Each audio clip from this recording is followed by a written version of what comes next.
এই জাদুঘর যতদিন থাকবে এই মাফিয়া নেত্রী, এই মাফিয়া দলের হত্যাকাণ্ড সম্পর্কে মানুষ এখানে এসে তাদের প্রতি থুতু নিক্ষেপ করবে। এই দেশে যে শেখ হাসিনা নামে একজন মাফিয়া নেত্রী ভুয়া পাতানো নির্বাচনের মাধ্যমে তার গোষ্ঠীর রাজত্ব কায়েম করেছিল, লুটপাট চালিয়ে গিয়েছে 16 বছর ধরে, তারও একটি চিত্র আপনারা দেখতে পাবেন। কিভাবে আপনারা দেখে অবাক হবেন, যাদেরকে তিনি হত্যা করেছেন সেই সব শহীদদের পিতামাতাকে তিনি সান্ত্বনা দিচ্ছেন যে তিনি খুঁজে বের করে তাদেরকে পরিবারের কাছে ফিরিয়ে দেবেন সেই শহীদকে, অথচ তিনি ভালোভাবে জানেন যে তাদেরকে 2-4 দিন আগেই হত্যা করা হয়েছে। অভিনয় পারদর্শী এই নেত্রী বাংলাদেশের ইতিহাসে চিরকাল কলঙ্কিত হয়ে থাকবেন এবং এই জাদুঘর যতদিন থাকবে এই মাফিয়া নেত্রী, এই মাফিয়া দলের হত্যাকাণ্ড সম্পর্কে মানুষ এখানে এসে তাদের প্রতি থুতু নিক্ষেপ করবে। আমরা আশা করব বাংলাদেশের মানুষ সকল পর্যায়ের মানুষ এই জাদুঘর থেকে ভবিষ্যতের জন্য অনুপ্রেরণা লাভ করবেন।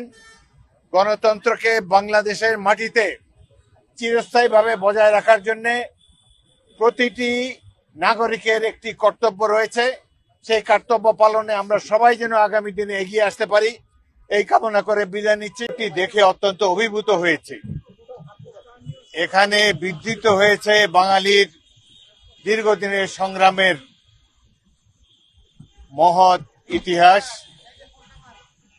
স্বাধীনতা যুদ্ধ, ৭১, বিভিন্ন সময়ে স্বৈরাচারের বিরুদ্ধে গণ আন্দোলন এবং সর্বশেষে জুলাই আগস্টের মহান গণ অভ্যুত্থানের চিত্র অত্যন্ত চমৎকারভাবে এখানে ধারণ করা হয়েছে। প্রথমে আমি বিগত সরকারের সংস্কৃতি মন্ত্রণালয় এবং বাবু নিতাই রায় চৌধুরীর অধীনস্থ বর্তমান বিএনপি সরকারের যে সংস্কৃতি মন্ত্রণালয়, তাদেরকে আন্তরিক ধন্যবাদ জানাচ্ছি। তারা অক্লান্ত পরিশ্রম করেছেন বাংলাদেশের সঠিক ইতিহাসকে জনসমক্ষে তুলে ধরার জন্য। এটি দেখলে অশ্রু সম্বরণ করা অত্যন্ত কঠিন। যেভাবে এদেশের তরুণ, কিশোর, শিশুরা জীবন দিয়েছে গণতন্ত্র প্রতিষ্ঠার জন্য, এটি শুধু বাংলাদেশের জন্য নয়, সারা বিশ্বের জন্য একটি উদাহরণ হয়ে থাকবে। এই জাদুঘর এবং জুলাই আগস্টের যে মহান গণ অভ্যুত্থান, এটি বাংলাদেশের মানুষকে যুগ যুগ ধরে অনুপ্রাণিত করবে। এখানে শহীদদের লেখা কয়েকটি চিঠি আছে। যাদের বুক পকেটে এই চিঠি ছিল, তারা তার বাবা মার উদ্দেশ্যে চিঠি লিখে গিয়েছেন যে আমরা স্বৈরাচার বিরোধী আন্দোলনে গণতন্ত্র প্রতিষ্ঠার জন্য শহীদ হবার জন্যই রাজপথে এসেছি। তারা জানতো যে তারা মৃত্যুবরণ করতে পারে। হেসে হেসে তারা মৃত্যুর মোকাবেলা করেছে, জীবন দিয়েছে, তাদের বর্তমানকে উৎসর্গ করেছে জাতির ভবিষ্যতের জন্য।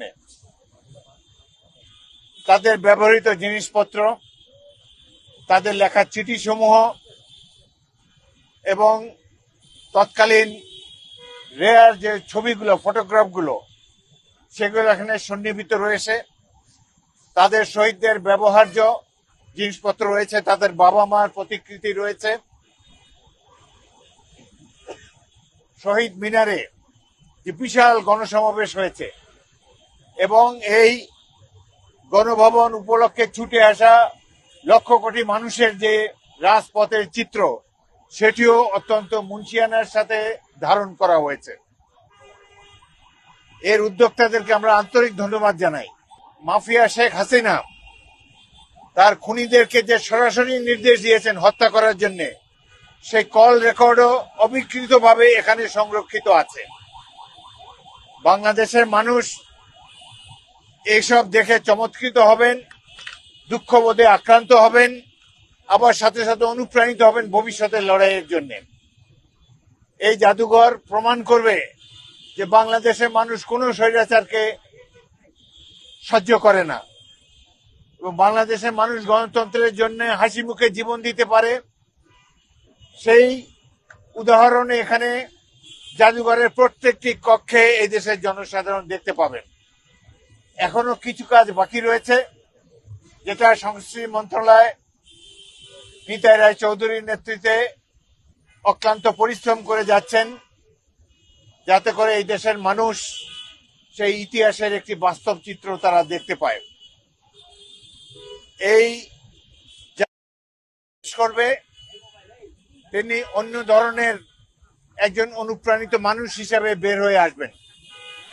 কিভাবে ছোট ছোট শিশুদেরকে হেলিকপ্টার থেকে গুলি করে হত্যা করা হয়েছে, কিভাবে স্কুলের ছাত্ররা দুহাত প্রসারিত করে আবু সাইদের মতো, মুগ্ধর মতো, ওয়াসিমের মতো হাসতে হাসতে জীবন দিয়েছে, এই দৃশ্য দেখে সবাই আমরা অভিভূত হয়েছি। দেশবাসীও এটি দেখে অত্যন্ত অনুপ্রাণিত হবেন বলে আমার বিশ্বাস। এই জাদুঘরটি হবে বাংলাদেশের মানুষের জন্য, অনাগত ভবিষ্যতের জন্য এক বিশাল সম্পদ। এই দেশে যে শেখ হাসিনা নামে একজন মাফিয়া নেত্রী ভুয়া পাতানো নির্বাচনের মাধ্যমে তার গোষ্ঠীর রাজত্ব কায়েম করেছিল, লুটপাট চালিয়ে গিয়েছে 16 বছর ধরে, তারও একটি চিত্র আপনারা দেখতে পাবেন। কিভাবে আপনারা দেখে অবাক হবেন, যাদেরকে তিনি হত্যা করেছেন সেই সব শহীদদের পিতামাতাকে তিনি সান্ত্বনা দিচ্ছেন যে তিনি খুঁজে বের করে তাদেরকে পরিবারের কাছে ফিরিয়ে দেবেন সেই শহীদকে, অথচ তিনি ভালোভাবে জানেন যে তাদেরকে 2-4 দিন আগেই হত্যা করা হয়েছে। অভিনয় পারদর্শী এই নেত্রী বাংলাদেশের ইতিহাসে চিরকাল কলঙ্কিত হয়ে থাকবেন, এবং এই জাদুঘর যতদিন থাকবে এই মাফিয়া নেত্রী, এই মাফিয়া দলের হত্যাকাণ্ড সম্পর্কে মানুষ এখানে এসে তাদের প্রতি থুতু নিক্ষেপ করবে। আমরা আশা করব বাংলাদেশের মানুষ সকল পর্যায়ের মানুষ এই জাদুঘর থেকে ভবিষ্যতের জন্য অনুপ্রেরণা লাভ করবেন। গণতন্ত্রকে বাংলাদেশের মাটিতে চিরস্থায়ীভাবে বজায় রাখার জন্য প্রতিটি নাগরিকের একটি কর্তব্য রয়েছে, সেই কর্তব্য পালনে আমরা সবাই যেন আগামী দিনে এগিয়ে আসতে পারি এই কামনা